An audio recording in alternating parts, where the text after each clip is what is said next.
Clash of Titans.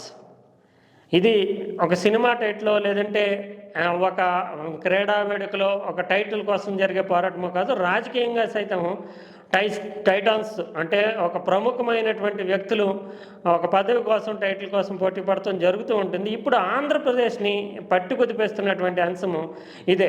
Clash of Titans మధ్య సాక్షాత్తు ప్రభుత్వ అధినేత అయినటువంటి ముఖ్యమంత్రి చంద్రబాబు నాయుడు సైతం కూరుకుపోయారు. ఆయన ఎటు తేల్చుకోలేకపోతున్నారు. ఎవరికి న్యాయం చేస్తారు? ఒక వ్యక్తి ఒకవైపు చూస్తే కనుక ఈ క్లాష్ ఆఫ్ టైటాన్స్లో ఇద్దరు కనిపిస్తున్నారు. ఒకరు చూస్తే కనుక గతంలో ముఖ్యమంత్రికి చంద్రబాబు నాయుడు గతమేటి ఇప్పటి వరకు కూడా 6 సార్లు ఎమ్మెల్యేగా ఎన్నికయ్యి శాసనసభ స్పీకర్గా పనిచేసి మంత్రిగా సుదీర్ఘకాలం పనిచేసి శాసన మండలికి అధ్యక్షుడిగా పనిచేసినటువంటి యనమల రామకృష్ణుడు ఒకరు.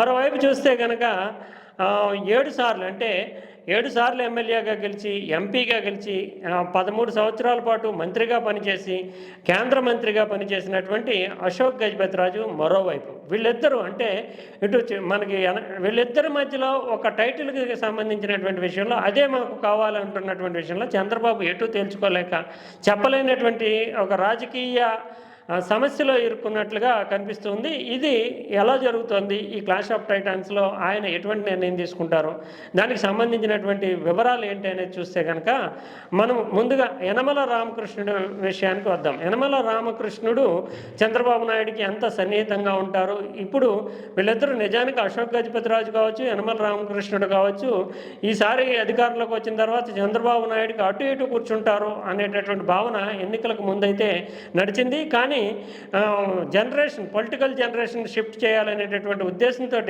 చంద్రబాబు నాయుడు వీళ్ళిద్దరిని అంటే వీళ్ళంతా ఇంచుమించు చంద్రబాబు నాయుడికి రాజకీయంగా కానీ వయసు రీత్యా కానీ సమకాలికులు. అటు యనమల రామకృష్ణుడు, ఇటు అశోక్ గజపతిరాజు. అంతేకాకుండా రాజకీయ అనుభవం రీత్యా సైతము సమకాలికులుగానే చెప్పాల్సి ఉంటుంది. ఎందుకంటే 78లోనే అశోక్ గజపతిరాజు ఎన్నికయ్యారు. అప్పటి నుంచి 7 సార్లు ఆయన ఎమ్మెల్యేగా ఎన్నికయ్యారు. ఒకసారి ఎంపీగా పార్లమెంట్కి వెళ్ళారు. ఇక ఇటు చూస్తే కనుక యనమల రామకృష్ణుడు సైతం 6 సార్లు ఎమ్మెల్యేగా ఎన్నికయ్యారు. 2-3 సార్లు ఓడిపోయినప్పటికీ ఆయన చాలా కీలకమైనటువంటి పాత్ర పోషించారు. వీళ్ళిద్దరూ చెరు రెండు వైపులా ఉంటారు ప్రభుత్వంలో అనుకున్నారు. కానీ పవన్ కళ్యాణ్ అండ్ లోకేష్ జనరేషన్కి పాలిటిక్స్ని షిఫ్ట్ చేయాలి అంటే నెక్స్ట్ జనరేషన్కి పొలిటికల్ అప్గ్రేడేషన్ ఎలివేషన్ జరగాల్సి ఉంది అన్నట్టునే చంద్రబాబు నాయుడు తనకు తప్పదు కనుక ముఖ్యమంత్రిగా ఉంటూ మిగిలినటువంటి దాంట్లో యూత్ని తీసుకొచ్చారు. అందువల్ల యనమల రామకృష్ణుడు, అశోక్ గజపతిరాజు అవసరం ఎంత ఉన్నప్పటికీ రాజకీయపరమైనటువంటి తరం మార్పు జరగాలనేటటువంటి ఉద్దేశంతో వీళ్ళని పక్కన పెట్టినట్లుగా చెప్తుంటారు. అందువల్లనే ఇప్పుడు వీళ్ళకి ఏ రకంగా రాజకీయంగా న్యాయం చేస్తారు. ఒకవైపు చూస్తే కనుక యనమల రామకృష్ణుడు ఎంత కీలకము అంటే యనమల రామకృష్ణుడు 83 నుంచి ప్రభుత్వంలో చాలా కీలకం. తెలుగుదేశం పార్టీ ఎప్పుడు అధికారంలో ఉన్నా చాలా కీలకంగా వ్యవహరిస్తూ వచ్చారు. అంతేకాకుండా 94లో శాసనసభ స్పీకర్గా ఎంపికయ్యారు.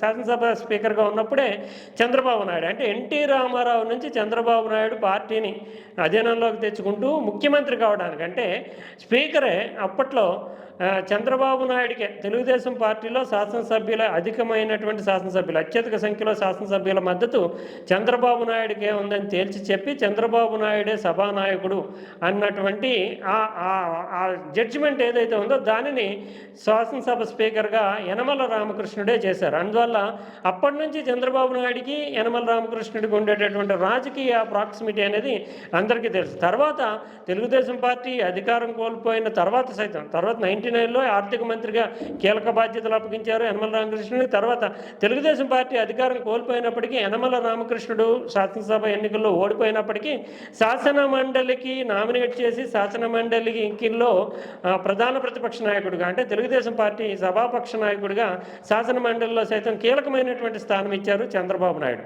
అంతటి ప్రాధాన్యం ఇచ్చేటటువంటి వ్యక్తిగా మనము యనమల రామకృష్ణుడికి చంద్రబాబు నాయుడికి ఉండేటటువంటి సాన్నిధ్యాన్ని చూడాలి. మరోవైపు చూస్తే కనుక అశోక్ గజపతిరాజుకు ఉండేటటువంటి ఒక గొప్పతనం అంటే ఏంటంటే ఆయన 13 ఏళ్ల పాటు రాష్ట్ర మంత్రివర్గంలో పనిచేశారు. తర్వాత కేంద్రంలో తెలుగుదేశం పార్టీ 2014-19 మధ్యలో 18 మధ్యలో కేంద్రంలో భాగస్వామిగా ఉన్నప్పుడు ఏకైక కేబినెట్ మంత్రిగా ఈయన కేబినెట్ హోదాలో అశోక్ గజపతిరాజునే కేంద్రంలో కీలకమైనటువంటి పాత్రకి పంపించారు.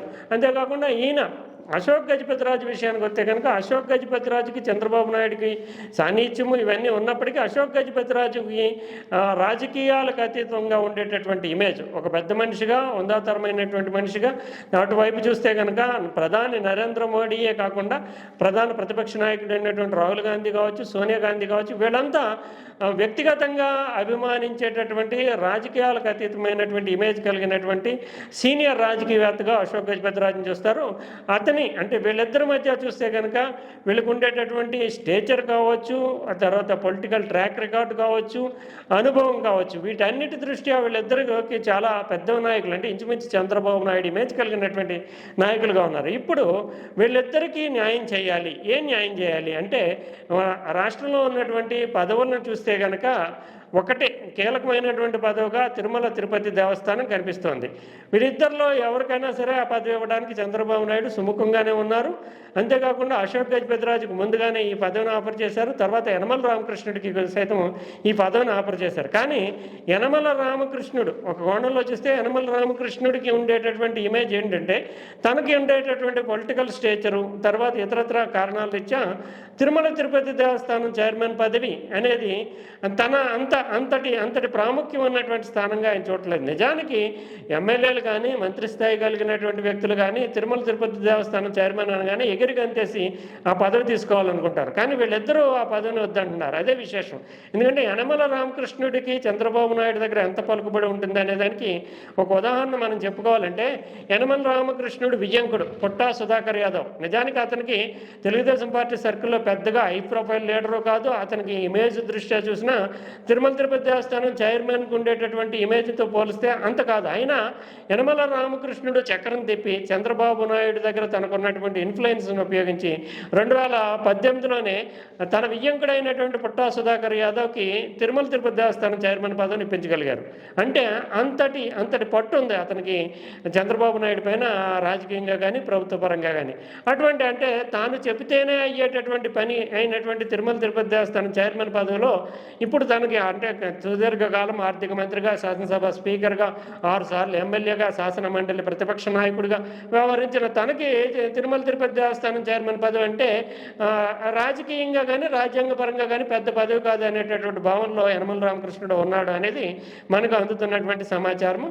అందువల్ల ఈ పదవిని ఆయన పెద్దగా ఇష్టపడటం లేదు. చంద్రబాబు నాయుడు ఇప్పటికే 2-3 దఫాలు చెప్పి చూసినప్పటికీ ఇష్టపడటం లేదు అనేది మనకు అందుతున్న సమాచారం. నిజానికి చంద్రబాబు నాయుడుతోటి సమానమైనటువంటి రాజకీయ అనుభవము, ఎన్నికల్లో ప్రజాప్రాతినిధ్యము, ఎక్కువ సార్లు గెలిచినటువంటి ట్రాక్ రికార్డు ఉన్నవాళ్ళు తెలుగుదేశంలో 4-5 మాత్రమే కనిపిస్తూ ఉంటారు. అందులో వీళ్ళిద్దరూ యనమల రామకృష్ణుడు, అశోక్ గజపతిరాజు. వీళ్ళతో పాటుగా చూస్తే కనుక గోరంట్ల బుచ్చి చౌదరి, చింతకాల అయ్యన్న పాత్రుడు కనిపిస్తారు. చింతకాల అయ్యన్న పాత్రుడిని సైతము పొలిటికల్గా ప్రభుత్వంలో భాగస్వామ్యం చేయకుండా ఆయన ఎన్నికైనటువంటి తీరు చూస్తే 7 సార్లు ఎన్నికయ్యాడు కనుక అందులోని అతని యొక్క పోరాట తత్వం, వైసీపీతో చేసిన పోరాటం, వీటన్నిటిని దృష్టిలో పెట్టుకుంటూ న్యాయం చేయాలనే ఉద్దేశంతో రాజకీయంగా గవర్నమెంట్లో యాక్టివ్ పాత్ర లేకపోయినప్పటికీ ఒక హుందా అయినటువంటి గౌరవప్రదమైనటువంటి స్పీకర్ స్థానంలో కూర్చోబెట్టి చింతకాల అయ్యన్న పాత్రుడికి చంద్రబాబు నాయుడు న్యాయం చేయగలిగారు. ఇక గోరంట్ల బుచ్చి చౌదరి సైతము సీనియర్ రాజకీయవేత్త, 7 సార్లు ఎమ్మెల్యేగా ఎన్నికైనటువంటి వ్యక్తి. అయితే గోరంట్ల బుచ్చి చౌదరి పొలిటికల్గా ఒక్క రాంగ్ స్టెప్ వేయడంతో చంద్రబాబు నాయుడికి గోరంట్ల బుచ్చి చౌదరి పట్ల రాజకీయంగా అప్లికేషన్ ఏమీ లేదు. ఎందుకంటే 95లో చంద్రబాబు నాయుడు ముఖ్యమంత్రిగా అయిన తర్వాత గోరంట్ల బుచ్చి చౌదరి ఇక్కడ తెలంగాణలో ఇంద్రారెడ్డి ఇటువంటి వాళ్ళు కొంతమంది ఒక నిర్ణయం తీసుకుంటూ లక్ష్మీపార్వతి వర్గం అంటే ఎన్టీఆర్ వర్గానికి అనుకూలంగా ఆ పార్టీలో తెలుగుదేశాన్ని విడిచిపెట్టి ప్రధానమైనటువంటి చంద్రబాబు నాయుడు నాయకత్వంలోని తెలుగుదేశాన్ని విడిచిపెట్టి లక్ష్మీపార్వతి వర్గంగా ఆ పార్టీ తరఫున అంటే ఎన్టీఆర్ పార్టీ అంటే ఎన్టీఆర్ తెలుగుదేశం అనేటటువంటి కోణంతో 96లో లోక్సభకి సైతము ఆ పార్టీ తరఫున పోటీ చేశారు. తర్వాత వెంటనే 1-2 నెలల కాలంలోనే మళ్ళీ తెలుగుదేశంలోకి బుచ్చి చౌదరి వచ్చేసారు. ఈ రాంగ్ స్టెప్ కారణంగా ఆయనకి ఎమ్మెల్యే సీట్ ఇవ్వడమే ఎక్కువ అనేటటువంటి భావన తెలుగుదేశం వర్గాల్లో ఉంది. అలాగా తర్వాత ఆ కొద్ది కాలం అంటే 5-6 నెలల కాలము లక్ష్మీపార్వతితో అనుసంధానంగా ఉండటం మినహాయిస్తే మిగిలిన కెరియర్ అంతా కూడా బుచ్చి చౌదరిది తెలుగుదేశంతో ముడిపడి ఉంది. అంటే చంద్రబాబు నాయుడు తోటి ముడిపడి ఉంది. అయినప్పటికీ పొలిటికల్గా ఉన్నటువంటి ఈక్వేషన్ అందులోని కమ్మ సామాజిక వర్గానికి చంద్రబాబు నాయుడు ప్రాతినిధ్యం వహిస్తున్నారు, లోకేష్ ప్రాతినిధ్యం వహిస్తున్నారు, కృష్ణా గుంటూరు జిల్లాలో అత్యధిక సంఖ్యలో ఎన్నికైనటువంటి ఎమ్మెల్యేలు, వీళ్ళందరికీ న్యాయం చేయడం అనేది సామాజికంగా చూసిన, సామాజిక వర్గ పరంగా చూసినా తెలుగుదేశంలో అత్యధికమైనటువంటి పదవుల డిమాండ్ ఉన్నటువంటి కమ్మ సామాజిక వర్గంలో భాగంగా ఉండడం వల్ల బుచ్చి చౌదరికి న్యాయం చేయలేనటువంటి పరిస్థితి ఉంది.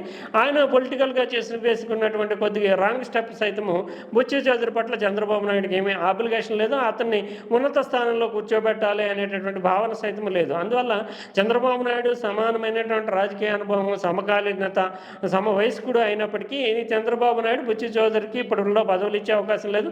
ఆ రకమైనటువంటి డిమాండ్కి సైతం పెద్దగా ఇది అంటే సానుకూలత వ్యక్తం కావట్లేదు. ఇకపోతే కనుక ఇప్పుడు మిగిలినటువంటి వాళ్ళు వీళ్ళిద్దరే, యనమల రామకృష్ణుడు అండ్ అశోక్ గజపతిరాజు, ఇద్దరిని ఎవరిని కాదండి. మరోవైపు చూస్తే కనుక అశోక్ గజపతిరాజు సైతము తాను చేసినటువంటి ఇప్పటికే సింహాచలం దేవస్థానం వంటి నాటికి ఆనువంశికమైనటువంటి ధర్మకర్తగా ఉంటున్నటువంటి నేపథ్యము, తర్వాత ఇతనికి నేషనల్ స్టేచర్ ఉండడము, వీటన్నిటి దృష్ట్యా చూస్తే ఇక్కడ తిరుమల తిరుపతి దేవస్థానం పదవి రీత్యా చాలా బాగున్నప్పటికీ సంప్రదాయాలు పాటించడము, తర్వాత అక్కడికి వచ్చేటటువంటి వాళ్ళని వివిఐపీలు రిసీవ్ చేసుకోవడము, ఒక ఆధ్యాత్మికమైనటువంటి కార్యక్రమాలు తప్ప రాజ్యాంగబద్ధమైనటువంటి ప్రోటోకాల్ కానీ రాజకీయపరమైనటువంటి ప్రోటోకాల్ కానీ ఏమీ ఉండదు. అంటే హోదా రీత్యా కొంచెం గౌరవం ఉన్నప్పటికీ వీళ్ళు తమ పొలిటికల్ కెరియర్ చివరి దశలో ఉన్నటువంటి వీళ్ళిద్దరూ కూడా రాజ్యాంగబద్ధమైనటువంటి ఒక ప్రోటోకాల్తో కూడినటువంటి ఉందా అయినటువంటి పొజిషన్ కోరుకుంటున్నారు. అందువల్ల ఈయన వీళ్ళకి ఉండేటటువంటి అభిమానులు సైతం తెలుగుదేశం పార్టీలోని సొంతంగానే వీళ్ళకు ఉండే అభిమానులు.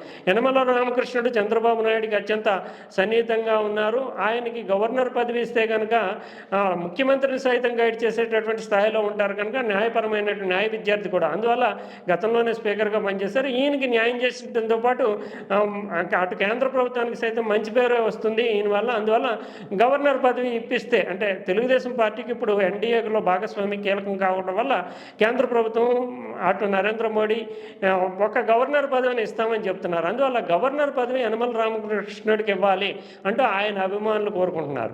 మరోవైపు చూస్తే కనుక అశోక్ గజపతిరాజు యొక్క ట్రాక్ రికార్డు కానీ, ఆయన హుందాతనం కానీ, గౌరవం కానీ, ఆయన ప్రవర్తించేటటువంటి తీరు కానీ, ఒకనొక సందర్భంలో అయితే పౌర విమానయాన శాఖ మంత్రిగా ఉండి మొత్తం పౌర విమానయానం మీద మొత్తం మీద ఆధిపత్యం ఉన్నప్పటికీ ఒక సాధారణ ప్రయాణికుడుగానే ఆయన విమానాల్లో ప్రయాణించడము, క్యూ లైన్లో నుంచోవడము, అటు ప్రధానమంత్రి నరేంద్ర మోడీ కానీ ఇతర ప్రతిపక్ష నాయకులు కానీ ఆయన యొక్క ప్రవర్తన తీరు పట్ల చాలా చాలా చాలా గౌరవించడము. ఇంకో సందర్భంగా చెప్పాలంటే ఆయన ప్రవర్తనను చూసి నేర్చుకోవాలనేటటువంటి భావాన్ని ఇతర రాజకీయ నాయకులు వ్యక్తం చేయడము, తర్వాత ఎటువంటి మచ్చలేనటువంటి ట్రాక్ రికార్డు రాజకీయంగా కానీ ఎటువంటి మచ్చలేనటువంటిది అవినీతి మరకలు ఏవి అంటున్నటువంటి ఒక స్వచ్ఛమైనటువంటి రాజకీయవేత్తగా ఉండడం, ఇవన్నీ అశోక్ గజపతిరాజుకి అసెట్స్గానే చెప్తున్నారు. అందువల్ల అశోక్ గజపతిరాజు సైతము తిరుమల తిరుపతి దేవస్థానంలో కొన్ని సంప్రదాయాలకి ఆధ్యాత్మిక పరిమితమయ్యే పోస్ట్ కంటే తన కెరియర్లో చివరిది గవర్నర్ పదవి కావాలనేటటువంటి భావంతో ఉన్నారని ఆయన అనుచరులు చెప్తున్నారు. అందువల్ల కేంద్రం నుంచి వచ్చేటటువంటి ఒకే ఒక గవర్నర్ పదవి తెలుగుదేశం పార్టీకి ఇవ్వడానికి సిద్ధంగా ఉన్నారు, ఒక గవర్నర్ పదవి. దాంట్లో అశోక్ గజపతిరాజు సైతం హుందాగా ఉంటుంది, రాజ్యాంగబద్ధమైనటువంటి బాధ్యత కనుక దానిని తన స్టేచర్కి సరిపోయినటువంటి పొజిషన్గా ఆయన అభిమానులు అభిప్రాయపడుతున్నారు. దీంతో అంతేకాకుండా ఒకవేళ అశోక్ గజపతిరాజుకి వస్తే కనుక గవర్నర్ పదవికే ఒక హుందాతనము, గౌరవాన్ని తెచ్చిపెడతారు అనేటటువంటి భావన అతని యొక్క అనుచరుల్లోని అభిమానుల్లోని వ్యక్తమవుతుంది. ఇటు యనమల రామకృష్ణుడు గవర్నర్ పదవిని కోరుకుంటున్నాడు, అటు అశోక్ గజపతిరాజు గవర్నర్ పదవిని కోరుకుంటున్నారు. ఇద్దరు సమవయస్కులు, సమకాలీకులు, చంద్రబాబు నాయుడు అంతటి రాజకీయ అనుభవం కలిగిన వాళ్ళు.